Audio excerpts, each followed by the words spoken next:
కేసీఆర్ గారు ఉన్నప్పుడు మరి కొత్త రెవెన్యూ డివిజన్లు ఏర్పాటు చేసినారు, కొత్త పురపాలికలు ఏర్పాటు చేశారు, తాండాలను అప్గ్రేడ్ చేసి గ్రామ పంచాయతీలుగా చేసి 8,800 గ్రామ పంచాయతీలని 12,800కు చేర్చినాం.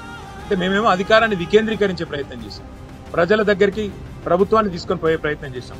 మరి వాళ్ళ ప్రభుత్వం ఎవరితో చర్చించిందో తెలియదు, ఎందుకంటే అక్కడ మున్సిపాలిటీలు ఎక్కడ ఈరోజు తీర్మానాలు జరగలేదు. ఏ ఒక్క మున్సిపాలిటీ నుంచి కూడా కనీసం తీర్మానం కూడా తీసుకోలేదు. పోనీ మున్సిపాలిటీలు కొలువు తీరి లేవు కాబట్టి పోనీ ప్రజలతో అభిప్రాయం సేకరించిన ప్రత్యక్షంగా అంటే ప్రజల అభిప్రాయం తీసుకోలేదు. పోనీ అఖిల పక్షం పెట్టి ఆల్ పార్టీ అభిప్రాయం తీసుకున్నారా? అది చేయలేదు. పోనీ శాసనసభ పెట్టి శాసనసభ్యుల అభిప్రాయం తీసుకున్నారా? అది చేయలేదు. మరి ఎవరి ప్రయోజనాల కోసం, ఎవరి ఎజెండా కోసం, ఎవరి శాశ్వత దీర్ఘకాలిక మరి ఆలోచనల కోసం ఈ ప్రభుత్వం పనిచేస్తున్నదో మాకైతే తెలియదు. ఏ కారణం చేత ఈ ప్రతిపాదన ఇచ్చారు కూడా తెలియదు. బహుశా నేను అనుకోవడం అయితే కేవలం కొంతమంది రియల్ ఎస్టేట్ వ్యాపారులు, దళారులు, వారి ప్రయోజనాల కోసం మాత్రమే ఈ ప్రభుత్వం పనిచేస్తున్నదనేది స్పష్టంగా కనబడతా ఉంది.